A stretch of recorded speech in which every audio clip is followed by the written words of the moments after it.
ಓಂ ಶ್ರೀ ಗುರು ಬಸವಲಿಂಗಾಯ ನಮಃ. ಸರ್ವರಿಗೂ ಶರಣು ಶರಣ. ಗುಡಿಯ ನೋಡಿರಣ್ಣ, ದೇಹದ ಗುಡಿಯ ನೋಡಿರಣ್ಣ.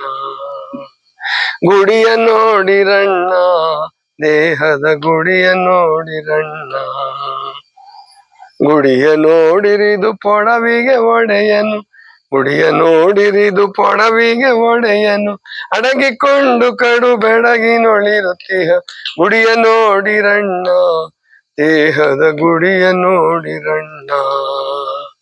ಗುಡಿಯ ನೋಡಿರಣ್ಣ, ದೇಹದ ಗುಡಿಯ ನೋಡಿರಣ್ಣ. ಮೂರು ಮೂಲೆಯ ಕಲ್ಲು, ಅದರೊಳು ಜಾರುತ್ತಿರುವ ಕಲ್ಲು. ಮೂರು ಮೂಲೆಯ ಕಲ್ಲು, ಅದರೊಳು ಜಾರುತ್ತಿರುವ ಕಲ್ಲು. ಧೀರ ನಿರ್ಗುಣನು ಸಾರಸ ಗುಣದಲ್ಲಿ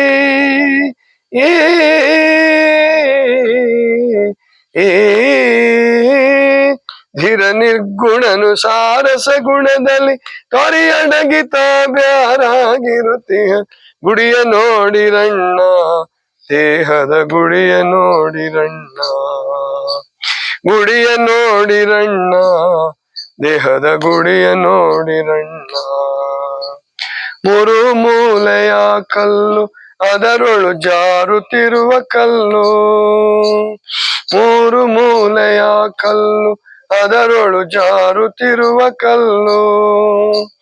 ಧೀರ ನಿರ್ಗುಣನು ಸರಸ ಗುಣದಲ್ಲಿ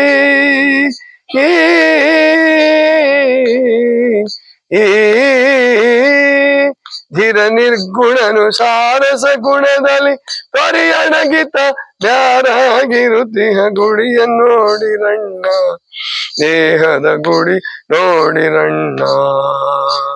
ಗುಡಿಯ ನೋಡಿರಣ್ಣ, ದೇಹದ ಗುಡಿಯ ನೋಡಿರಣ್ಣ. ಆರು ಮೂರು ಕಟ್ಟಿ ಮೇಲಕ್ಕೆ ಏರಿದವನೇ ಗಟ್ಟಿ. ಆರು ಮೂರು ಕಟ್ಟಿ ಮೇಲಕ್ಕೆ ಏರಿದವನೇ ಗಟ್ಟಿ. ಭೇರಿ ಕಾಳಿ ಶಂಖ ಭಾರಿಸುನಾದದಿ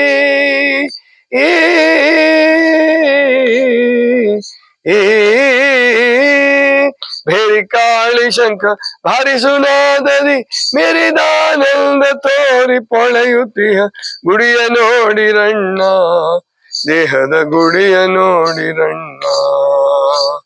ಗುಡಿಯ ನೋಡಿರಣ್ಣ, ದೇಹದ ಗುಡಿಯ ನೋಡಿರಣ್ಣ. ಸಾಗುತ್ತಿಹವು ದಿವಸ ಬಹುದಿನ ಹೋಗಿ ಮಾಡಿ ವಾಸ. ಸಾಗುತ್ತಿಹವು ದಿವಸ ಬಹುದಿನ ಹೋಗಿ ಮಾಡಿ ವಾಸ. ಯೋಗಿ ರಾಜ ಶಿಶುನಾಳಧೀಶ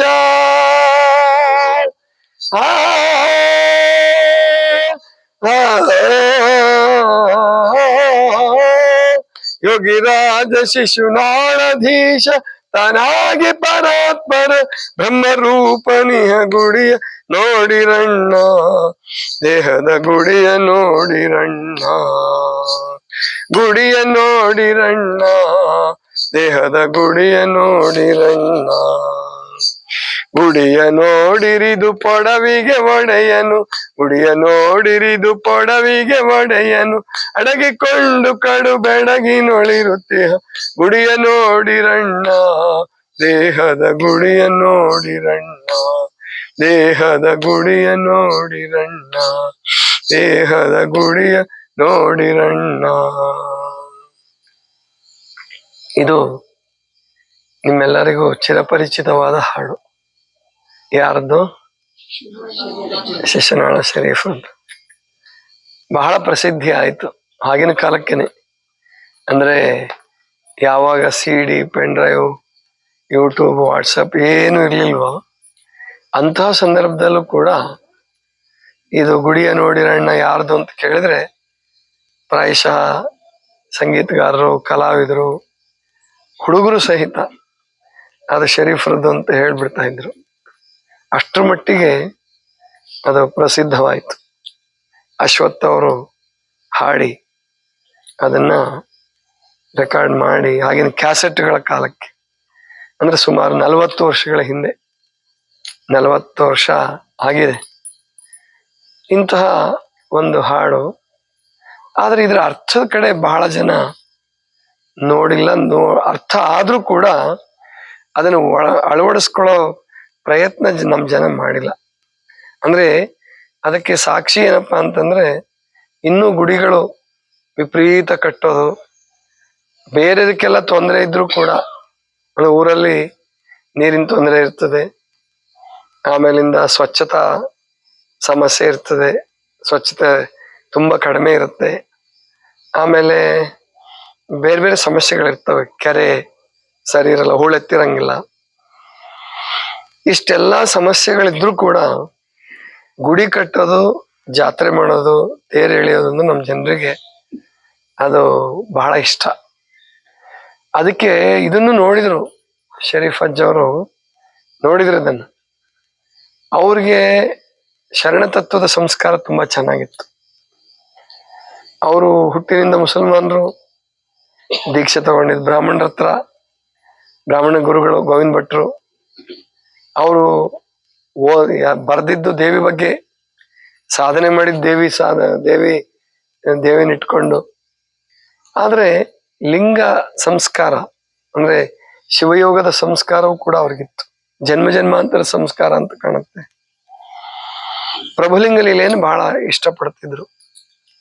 ಅವರು ಒಂದ್ ಮಾತು ಹೇಳಿದ್ದಾರೆ, 18 ಪುರಾಣ ನನ್ನ ಬಗಲಲ್ಲಿ, ಬಗಲಂದ್ರೆ ಗೊತ್ತಲ್ಲ ನಿಮ್ಗೆಲ್ಲ, 18 ಪುರಾಣ ನನ್ನ ಬಗಲಲ್ಲಿ, ಆದ್ರೆ ಪ್ರಭುಲಿಂಗ ಲೀಲೆ ನನ್ನ ತಲೆ ಮೇಲೆ ಅಂತ ಹೇಳ್ತಾರೆ. ಅಂದ್ರೆ ಪ್ರಭುಲಿಂಗ ಲೀಲೆ ಅಷ್ಟು ಇಷ್ಟ ಆಗಿತ್ತು ಅವರಿಗೆ.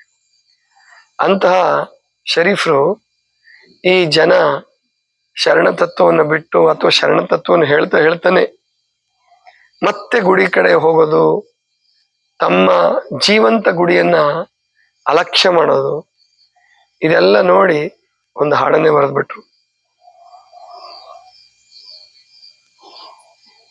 ಆಶುಕವಿ ಅಂತಾನೆ ಹೇಳ್ಬೇಕು ಅವರಿಗೆ. ಅವ್ರೊಂದ್ ರೀತಿ ಆಶುಕವಿನೇ. ತೇರ್ ಎಳಿತಾ ಇದ್ರು, ತೇರಿನ ಮೇಲೆ ಬರೆದ್ರು. ಆಮೇಲಿಂದ ಉಳವಿ ಜಾತ್ರೆಗೆ ಹೋಗೋಣ, ಭಜನೆ ಮಾಡು ಶ್ರೀ ಶಿವನ, ಈ ತರ ಎಲ್ಲ. ಎಲ್ಲಿ ಸಿದ್ಧಾರೂಢರು ನೋಡಿದ ಕೂಡಲೇ ಅವ್ರ ಮೇಲೆ ಒಂದು ಪದ ಕಟ್ಟಿದ್ರು, ಹಾಡಿದ್ರು. ಮತ್ತೆ ಶರೀಫ್ ಅಜ್ಜ ಅತ್ಯಂತ ದೊಡ್ಡ ಕಲಾವಿದರು. ಹೆಜ್ಜೆ ಮೇಳ, ಗೆಜ್ಜೆ ಮೇಳ ಎಲ್ಲ ಕುಣಿತಿದ್ರು ಅವರು, ಪುರಾಣ ಹೇಳ್ತಿದ್ರು, ಪ್ರವಚನ ಮಾಡ್ತಿದ್ರು. ಜೀವನವನ್ನ ಅವರು ತುಂಬಾ ಚೆನ್ನಾಗಿ ಅನುಭವಿಸಿದ್ದಾರೆ. ಆದ್ರೆ ಅವರಿಗೆ ಸಂಸಾರದ ಜೀವನ ಸಣ್ಣದ್ರಲ್ಲೇ ಮುಕ್ತಾಯ ಆಯ್ತು. ಗೊತ್ತಿರ್ಬೇಕು ನಿಮ್ಗೆಲ್ಲ. ಮೊದಲನೇ ಹೆರಿಗೆಯಲ್ಲೇ ಹೆಂಡತಿ ಆಕೆ ತೀರ್ಕೊಂಡ್ಬಿಡ್ತಾಳೆ, ಮಗು ಹೆಂಡತಿ ಎಲ್ಲ ತೀರ್ಕೊಂತಾರೆ. ಮುಂದೆ ಅವರು ಮತ್ತೆ ಸಂಸಾರಿ ಆಗ್ಲಿಲ್ಲ. ಆದ್ರಿಂದನೇ ಅವರು ಸಂತರಾಗಿ, ಶರಣರಾಗಿ, ಶಿವಯೋಗಿ ಅನ್ನಿಸ್ಕೊಂಡ್ರು, ಕನ್ನಡದ ಕಬೀರ ಅಂತ ಅನ್ನಿಸ್ಕೊಂಡ್ರು. ಅಷ್ಟರ ಮಟ್ಟಿಗೆ ಅವರು ಚೆನ್ನಾಗಿ ಬೆಳೆದ್ರು. ಅದಕ್ಕೆ ಅವರ 200ನೇ ವರ್ಷದ ಸಂದರ್ಭದಲ್ಲಿ ಅವರು ಟ್ರಸ್ಟ್ನವರೆಲ್ಲ ಬಂದು ಕೇಳ್ಕೊಂಡ್ರು.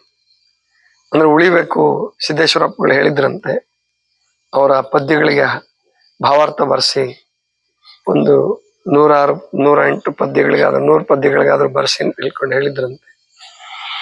ಅದಕ್ಕೆ ನಾನು 108 ಪದ್ಯಗಳ ಒಂದು ಗುಚ್ಛವನ್ನು ಮಾಡಿ, ಬೇರೆ ಬೇರೆ ಅಧ್ಯಾಯಗಳನ್ನು ಮಾಡಿ, ಪದ್ಯಗಳು ಕೂಡ ಅಧ್ಯಾಯದ ಪ್ರಕಾರವಾಗಿ ವಿಂಗಡಿಸಿ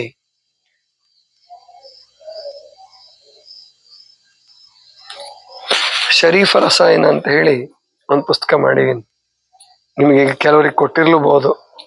ಆರೋಗ್ಯ ಅಮೃತ ಮುಗ್ದೋಗಿದೆ, ಅದಕ್ಕೆ ಶರೀಫ ರಸಾಯನ ಇಟ್ಕೊಳ್ಳಿ ಅಂತ ಹೇಳಿ ಕೆಲವರಿಗೆ ಕೊಡ್ತೀವಿ ಅಂತ ಅಂದಿದ್ರು, ಕೊಟ್ಟಿರ್ಬೋದು. ಇಲ್ಲ ನಿಮ್ಗೆ ಯಾರಿಗೆ ಆಸಕ್ತಿ ಇದೆ, ಆಫೀಸಲ್ಲಿ ಅದು ದೊರೀತಾ ಇದೆ, ತಗೊಳ್ಳಿ. ಬಹಳ ಅದ್ಭುತವಾದಂತಹ ಪದ್ಯಗಳವರು. ಇಲ್ಲಿ ಎಷ್ಟು ಚಂದ ಹೇಳ್ತಾರಂದ್ರೆ, ಗುಡಿಯ ನೋಡಿರಣ್ಣ, ಬಸವಣ್ಣವರು ಉಳ್ಳವರು ಶಿವಾಲಯ ಮಾಡುವರು, ನಾನೇನ ಮಾಡಲಿ ಬಡವನಯ್ಯ, ಕಾಲೇ ಕಂಬ ದೇಹವೇ ದೇಗುಲ, ಶಿರವೇ ಹೊನ್ನ ಕಳಸವಯ್ಯ, ಕೂಡಲ ಸಂಗಮ ದೇವ ಕೇಳಯ್ಯ, ಸ್ಥಾವರ ಕಳಿವುಂಟು ಜಂಗಮ ಕಳಿವಿಲ್ಲ. ಅದು ಪ್ರಸಿದ್ಧವಾದ ವಚನ. ಅದನ್ನು ವಚನದ ರೂಪದಲ್ಲಿ ಹೇಳಿದ್ದಾರೆ. ಶರೀಫ್ರು ದೇಹದ ಗುಡಿ ಕಡೆ ನೋಡ್ರಪ್ಪ, ಹೊರಗಿನ ಗುಡಿ ಸ್ವಲ್ಪ ಬಿಡ್ರಿ ಅನ್ನೋದನ್ನ ಕಾವ್ಯಾತ್ಮಕವಾಗಿ, ಸಾಹಿತ್ಯಾತ್ಮಕವಾಗಿ, ಪದ್ಯದ ರೂಪದಲ್ಲಿ ಬಹಳ ಅದ್ಭುತವಾಗಿ ಹೇಳಿದ್ದಾರೆ. ಗುಡಿಯ ನೋಡಿರಣ್ಣ, ದೇಹದ ಗುಡಿಯ ನೋಡಿರಣ್ಣ, ಗುಡಿಯ ನೋಡಿರಿದು ಪೊಡವಿಗೆ ಒಡೆಯನು, ಅಡಗಿಕೊಂಡು ಕಡು ಬೆಡಗಿನೊಳಿರುತಿಹ, ಗುಡಿಯ ನೋಡಿರಣ್ಣ. ಇದು ಸಾಮಾನ್ಯ ಗುಡಿ ಅಲ್ಲಪ್ಪ. ನೀವು ಕಟ್ಟಿದ ಗುಡಿನಲ್ಲಿ ಪರಮಾತ್ಮ ಇದ್ದಾನೋ ಇಲ್ಲೋ ಗೊತ್ತಿಲ್ಲ, ಪ್ರಾಯಶಃ ಇರ್ಲಿಕ್ಕಿಲ್ಲ. ಆ ಗುಡಿಯ ಗದ್ದಲ, ಆ ಗುಡಿಯ ಸ್ವಚ್ಛತೆಗಳು, ಗುಡಿಯ ವ್ಯಾಪಾರಿ ಪ್ರವೃತ್ತಿ, ಆ ಗುಡಿಯಲ್ಲಿರ್ತಕ್ಕಂತಹ ಪೂಜಾರಿಗಳ ಸ್ಥಿತಿ, ಅದೆಲ್ಲ ನೋಡಿದ್ರೆ ಬಹಳಷ್ಟು ಗುಡಿಗಳಲ್ಲಿ ದೈವತ್ವವನ್ನು, ದೇವರಂತೂ ಬಿಡಿ, ಈ ಜಗತ್ತೇ ಪರಮಾತ್ಮನ ಗುಡಿ, ಈ ದೇಹವೇ ಪರಮಾತ್ಮನ ಗುಡಿ, ಪ್ರತಿಯೊಂದು ಜೀವಿಯೂ ಪರಮಾತ್ಮನ ಗುಡಿ. ಸಿದ್ದರಾಮೇಶ್ವರರು ಹೇಳೋದು 84 ಲಕ್ಷ ಶಿವಾಲಯಗಳನ್ನು ಮಾಡಿ ನೀನ್ ಅದ್ರೊಳಗಿರೋದನ್ನ ನೋಡಿ ನಾ ಗುಡಿ ಮಾಡಿದ್ನಪ್ಪ, ಇಲ್ಲ ನನಗೆ ಸ್ವತಂತ್ರ, ನಾನೇನ್ ಗುಡಿ ಮಾಡಕ್ ಹೋಗ್ತಿರ್ಲಿಲ್ಲ, 84 ಲಕ್ಷ ಗುಡಿಗಳನ್ನು ಕಟ್ಬಿಟ್ಟಿದೀಯ ನೀನು ಅಂದಾಗ ಪ್ರತಿಯೊಂದು ಜೀವವೂ ಪರಮಾತ್ಮನ ಗುಡಿಯೇ, ಇಡೀ ಜಗತ್ತೇ ಪರಮಾತ್ಮನ ಗುಡಿ. ಅಂತಹ ಆ ಗುಡಿಗಳನ್ನ ನೋಡ್ಲಾರ್ದೆ, ಅವುಗಳಲ್ಲಿರುವ ಪರಮಾತ್ಮನನ್ನ ಅರ್ಥ ಮಾಡ್ಕೊಳ್ಳಾರ್ದೆ, ಶೋಷಣೆ ಮಾಡಿ ಕಂದಾಯ ತಗೊಂಡು ಬಡವರಿಗೆ ಬೆವರು ಸುರಿಸಿ ದುಡ್ದಂಥವ್ರಿಗೆ ಸರಿಯಾಗಿ ವ್ಯವಸ್ಥೆ ಮಾಡ್ಲಾರ್ದೆ, ಅವ್ರನ್ನ ಕೇವಲ ಹೊಟ್ಟೆಪಾಡಿಗಾಗಿ ಇರುವಂತೆ ಮಾಡಿ ಗುಡಿ ಕಟ್ಟೋದ್ರ ಬದಲು ನಮ್ಮ ದೇಶದಲ್ಲಿ ಈಗ ಏನು ಪ್ರಜಾಪ್ರಭುತ್ವದಲ್ಲಿ ಸರ್ಕಾರಗಳು ಬಡವರ ಹಿತ, ಆಮೇಲಿಂದ ನೊಂದವರ ಹಿತ, ನಿರುದ್ಯೋಗಿಗಳ ಹಿತ ನೋಡೋದಕ್ಕೆ ಸಹಾಯ ಮಾಡ್ತಾ ಇದಾವಲ್ಲ, ಆ ರೀತಿ ಆಗಿನ ಕಾಲದಲ್ಲೇ ಮಾಡ್ಕೊಂತ ಬಂದಿದ್ರೆ ದೇಶ ಎಲ್ಲಿರ್ತಿತ್ತೋ ಇನ್ನು.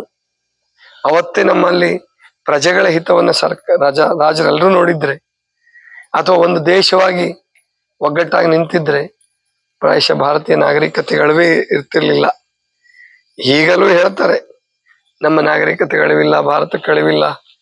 ಹೌದು, ಆದ್ರೆ ಭಾರತೀಯ ಸಂಸ್ಕೃತಿಯನ್ನ ಎಷ್ಟು ಮಟ್ಟಿಗೆ ಉಳಿಸ್ಕೊಂಡಿದೀವಿ ನಾವು, ಅಥವಾ ನಮ್ಮ ಭಾರತದ ಮೂಲ ಆತ್ಮ ಅಧ್ಯಾತ್ಮ, ಉಪನಿಷತ್ತುಗಳು ಭಾರತದ ಮೂಲ ಆತ್ಮ ಅಂತ ಅನ್ಕೊಳ್ಳೋದಾದ್ರೆ ಅವುಗಳೆಲ್ಲೂ ಅಲ್ಲೆಲ್ಲಿಯೂ ಕೂಡ ಗುಡಿ ಕಟ್ಟೋದು ಹೇಳಿಲ್ಲ. ಗುಡಿಯಲ್ಲಿರುವ ಪರಮಾತ್ಮನ ವರ್ಣನೆ ಇಲ್ವೇ ಇಲ್ಲ ಉಪನಿಷತ್ತುಗಳಲ್ಲಿ. ಸಾಮಾನ್ಯವಾಗಿ ನಾನು ಕಂಡಂಗೆ ಈಶಾವಾಸೋಪನಿಷತ್ ಇರ್ಬೋದು, ಕಠೋಪನಿಷತ್ ಇರ್ಬೋದು, ಚಾಂದೋಗ್ಯ ಉಪನಿಷತ್ತು, ಯಾವ ಪ್ರಸಿದ್ಧ ಶ್ವೇತಾಶ್ವೇತರ ಉಪನಿಷತ್ತು, ಪ್ರಸಿದ್ಧವಾದ ಉಪನಿಷತ್ತುಗಳು ಏನು 8 ಉಪನಿಷತ್ತುಗಳಿದಾವೋ ಅಲ್ಲೆಲ್ಲಿಯೂ ಕೂಡ ಗುಡಿ ಕಟ್ಟಬೇಕು, ಮೂರ್ತಿ ಪ್ರತಿಷ್ಠಾಪನೆ ಮಾಡಬೇಕು ಅಂತ ಹೇಳಿಲ್ಲ. ಅಂದ್ರೆ ಅಧ್ಯಾತ್ಮ ಜೀವಿಗಳು ಎಲ್ಲೂ ಕೂಡ ಗುಡಿ ಕಟ್ಟೋದ್ರ ಕಡೆಗೆ ಹೋಗಿಲ್ಲ. ವಾಸಸ್ಥಾನಗಳನ್ನ ಮಾಡ್ಕೊಳ್ಳಿ. ಬುದ್ಧ ತಾನು ವಾಸ ಮಾಡ್ತಾ ಇದ್ದಂತ ಸ್ಥಳಗಳಿಗೆ ವಿಹಾರ ಅಂತ ಕರೆದ್ರು. ಮಹಾವೀರ ಬಸದಿ, ಅದು ವಸತಿ, ಹೋಗಿ ಬಸದಿ ಆಗಿರೋದದು. ಈಗ ಅವ್ರದ್ದೇ ಗುಡಿಗಳು ಮಾಡಿಟ್ಬಿಟ್ರು. ಬಸವಣ್ಣವರು ದೇಹ ಗುಡಿ ಮಾಡ್ಕೊಳ್ರಪ್ಪ, ದೇಹ ಗುಡಿ ಮಾಡ್ಕೊಳ್ಳಿ ಅಂದ್ರೆ ಅವ್ರ ಹೆಸರಲ್ಲೇ ಗುಡಿ ಮಾಡ್ಬಿಟ್ರು. ಬಸವೇಶ್ವರ ಗುಡಿಗಳು ಮಾಡಿದ್ರು, ಬಸವ ಮಂಟಪಗಳನ್ನ ಮಾಡಿದ್ರು. ಅಲ್ಲಿ ವಾಸ ಮಾಡಿ ನಮ್ಮ ಉದ್ಧಾರದ ಕಾರ್ಯಗಳು ನಡೆದ್ರೆ ಪರವಾಗಿಲ್ಲ. ಆದ್ರೆ ಅದೊಂದು ವ್ಯಾಪಾರಿ ಕೇಂದ್ರ ಆಗ್ಬಿಟ್ರೆ ಬಸವಣ್ಣವ್ರಿಗಾಗ್ಲಿ, ಬುದ್ಧರಿಗಾಗ್ಲಿ, ಮಹಾವೀರರಿಗಾಗ್ಲಿ ಏನ್ ಬೆಲೆ ಕೊಟ್ಟ ಹಾಗಾಯ್ತು. ವ್ಯಾಪಾರಿ ಕೇಂದ್ರಗಳಾಗಬಾರ್ದು. ಅಲ್ಲಿ ಏನಾದ್ರೂ ನಮಗೆ ಒಳ್ಳೇದು ಸಂಸ್ಕಾರ ಅಥವಾ ವಿದ್ಯೆ ಏನಾದ್ರೂ ಒಂದು ಪ್ರಾಪ್ತಿ ಆಗಬೇಕು. ಅದಕ್ಕೆ ನಮ್ಮ ಮಠಗಳು ವಿದ್ಯೆ ಕಡೆಗೆ ಹೆಚ್ಚಿನ ಬೆಲೆ ಕೊಟ್ಟು, ಗಮನ ಕೊಟ್ಟು, ಬಹಳ ಒಳ್ಳೇದದು. ಇನ್ನು ಮುಂದೆ ಪರಿಸರ, ಸ್ವಚ್ಛತೆ, ಗಟ್ಟಿಮುಟ್ಟಾದ ಜನಾಂಗವನ್ನು ತಯಾರು ಮಾಡೋದ್ರ ಕಡೆಗೆ ಮಠಗಳ ಗಮನ ಹರಿಸ್ಬೇಕು. ಆರೋಗ್ಯದ ಕಡೆ ಗಮನ ಹರಿಸ್ಬೇಕು.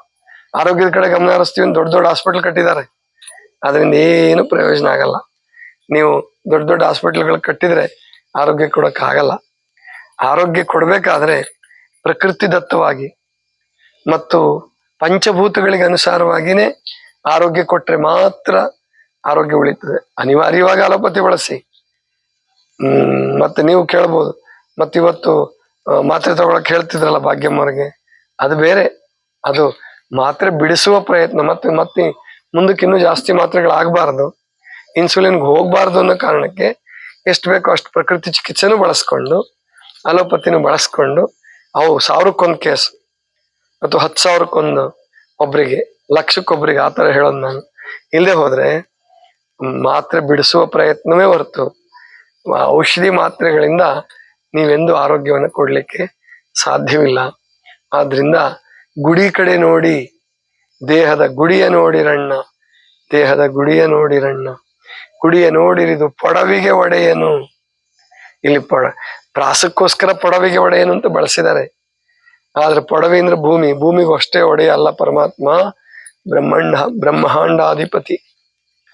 ಅದೆಷ್ಟು ಲಕ್ಷ ಕೋಟಿ ನಕ್ಷತ್ರ ಗ್ಯಾಲಕ್ಸಿಗಳಿದಾವೋ ಅವೆಲ್ಲವೂ ಪರಮಾತ್ಮನ ಮನೆಗಳೇ, ಅವೆಲ್ಲ ಅವಕ್ಕೆಲ್ಲ ಒಡೆಯ ಪರಮಾತ್ಮ. ಅಂತಹ ಪೊಡವಿಗೆ ಒಡೆಯನು ಅಡಗಿಕೊಂಡು ಕಡು ಬೆಳಗಿನೊಳಿರುತ್ತೀಯ. ಈ ದೇಹದಲ್ಲೇ ಅಡಗಿಕೊಂಡಿದ್ದಾನೆ, ಬೀಜದಲ್ಲಿ ವೃಕ್ಷ ಇದ್ದ ಹಾಗೆ. ಅಂತಹ ಅದು ರಹಸ್ಯವಾಗಿದ್ದಾನೆ. ಬೆಡಗು ಅಂದ್ರೆ ರಹಸ್ಯ, ತಿಳಿಯಲ್ಲ. ನಮ್ಮ ದೇಹದಲ್ಲೇ ಪರಮಾತ್ಮ ಇದ್ರು, ಪ್ರತಿಯೊಬ್ಬರ ದೇಹದಲ್ಲೇ ಪರಮಾತ್ಮ ಇದ್ರು ಕೂಡ, ಎಂತ ಹಿಮಾಲಯದಲ್ಲಿ ಕೂತವನಿಗೂ ಕೂಡ 20-30 ವರ್ಷಗಳಿಂದ ಹಿಮಾಲಯದಲ್ಲೇ ಕೂತ್ಕೊಂಡು ಅಲ್ಲೇ ಊಟ ಮಾಡ್ಕೊಂಡು ಅಲ್ಲೇ ಎಲ್ಲ ಸರ್ವಸಂಗ ಪರಿತ್ಯಾಗಿ ಆಗಿದ್ದವನಿಗೂ ಇನ್ನು ದೇಹ ಭಾವ ಹೋಗಿ ಆತ್ಮಭಾವ ಬಂದಿದೆ ಅಂತ ಹೇಳಕ್ ಆಗಲ್ಲ. ಹಾಗಂತ ಎಲ್ರೂ ಹಂಗಿರಲ್ಲ. ಅಲ್ಲಿಯೂ ಸಾಧಕ ಜೀವಿಗಳು, ಸಿದ್ಧ ಪುರುಷರು ಇದ್ದಾರೆ, ಆದ್ರೆ ತುಂಬಾ ಕಡಿಮೆ, ಲಕ್ಷಕ್ಕೊಬ್ರೇನು ಅಂಥವ್ರು ಸಿಗೋದು ಲಕ್ಷಕ್ಕೊಬ್ರು, ಅಥವಾ 10,000ಕ್ಕೊಬ್ರು, 20,000ಕ್ಕೊಬ್ರು ಅಂಥವ್ರು ಸಿಕ್ಕರೆ ಪುಣ್ಯ. ಅಂದ್ರೆ ಅದಕ್ಕೆ ಹೇಳಿದ್ರು, ಇದು ನೀನು ಇದನ್ನ ಬಿಟ್ಟು ಹೋಗಿ ಹೊರಗೆ ಹುಡುಕಿದ್ರು ಪರಮಾತ್ಮ ಸಿಕ್ಕಲ್ಲ. ಅದಕ್ಕೆ ನಿನ್ನೊಳಗೆ ಇರ್ತಕ್ಕಂತಹ ಪರಮಾತ್ಮ ನೀನೇ ಕಂಡ್ಕೋ. ರಹಸ್ಯ ಇದೆ, ಸುಲಭವಾಗಿ ಏನು ಭೇಟಿ ಆಗಲ್ಲ. ಜನ್ಮ ಜನ್ಮಾಂತರಗಳು ಕಷ್ಟಪಡೋದಕ್ಕೂ ಸಿದ್ಧವಾಗಿರ್ಬೇಕು, ಜನ್ಮ ಜನ್ಮಾಂತರಗಳು ಸಾಧನೆ ಮಾಡೋಕ್ಕೂ ಸಿದ್ಧವಾಗಿರ್ಬೇಕು. ಅದು ನಿಮಗೆ ಎಲ್ಲಾ ಗುರುಗಳು ಹೇಳ್ಕೊಡೋದು ಏನಪ್ಪಾ ಅಂದ್ರೆ, ಇದೇ ಜನ್ಮದಲ್ಲೇ ನೀನು ಸಿದ್ಧಿ ಪಡೆದು ಬಿಡ್ತೀಯಾ? ನೋ, ಗುರುಗಳಿಗೆ ಸಿದ್ಧಿ ಆಗಿರೋದಿಲ್ಲ ಒಂದೊಂದ್ಸಾರಿ. ಇನ್ನು ಭಕ್ತರಿಗೆ ಏನು ಪಾಪ, ಜನ್ಮ ಜನ್ಮಗಳ ಕಾಯಕ್ಕೆ ಸಿದ್ಧನಾಗಿದ್ರು, ಕಾಯೋ ಪ್ರಸಂಗ ಬಂದ್ರು ಕಾಯೋದಕ್ಕೆ ಸಿದ್ಧನಾಗಿರ್ಬೇಕು. ಅಂತಹ ಏನು ಗುಡಿಯನ್ನ ನೋಡ್ರಪ್ಪ, ರಹಸ್ಯಾತ್ಮಕವಾದ ಪರಮಾತ್ಮ ಅಡಕೊಂಡಿರೋ ಗುಡಿಯನ್ನು ನೋಡಿ. 3 ಮೂಲೆಯ ಕಲ್ಲು, ಅದರೊಳು ಜಾರುತ್ತಿರುವ ಕಲ್ಲು, ಧೀರ ನಿರ್ಗುಣನು ಸಾರಸ ಗುಣದಲ್ಲಿ ತೋರಿ ಅಡಗಿತ ಬ್ಯಾರ ಆಗಿರುತ್ತೆ. ಗುಡಿಯ ನೋಡಿರಣ್ಣ. ಇದನ್ನೇ ನಾಳೆ ಮತ್ತೆ ಮುಂದುವರಿಸ್ತೀನಿ. 8 ಗಂಟೆ ಆಯ್ತು. ಮತ್ತೆ ನಿಮ್ಗೆ ಎಷ್ಟು ಹಸಿವಾಗಿದೆ, ನನಗೂ ಅಷ್ಟೇ ಹಸಿವಾಗಿದೆ. ಆದ್ರಿಂದ ಸಮಯ ಕಳೆಯೋದು ಬೇಡ, ಇಷ್ಟಕ್ಕೆ ಇವತ್ತು ಇರ್ಲಿ. ನಾಳೆ ಮತ್ತೆ ಇದೇ ಹಾಡನ್ನೇ ಮುಂದುವರಿಸೋಣ. ಸರ್ವರಿಗೂ ಶರಣು ಶರಣ.